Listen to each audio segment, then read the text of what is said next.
pamoja na mikakati hiyo ya makafiri wa Maka ya kuwazuia watu wasiingie katika dini ya Allah, palitokea watu ambao hawakutosheka na ile mikakati ya Makuraishi, bali waliamua kumsikiliza mtume na kujionea wenyewe ukweli wa mambo. Katika mwezi wa Rajab mwaka wa 11 sawa na Oktoba mwaka 620, walikuja kuhiji watu 6 kutoka Yathrib Madina katika kabila la Khazraj. Yathrib wakati huo ilikuwa ikikaliwa na Mayahudi na makabila mawili ya Waarabu ambayo ni Ausi na Khazraj. Makabila ya Ausi na Khazraj yalihasimiana na yalikuwa katika vita baina yao ya muda mrefu.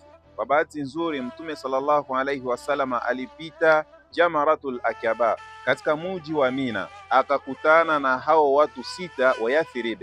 Baada ya mtume kuwafikishia ujumbe wa Uislamu na baada ya kuwajibu maswali yao walioyauliza, wale watu 6 walisilimu wote na wakamwahidi mtume kuwa watajaribu wawezavyo kufikisha ujumbe wa Uislamu kwa wenzao wa Yathrib. Walitekeleza ahadi yao na watu wengi wa Yathrib walisilimu.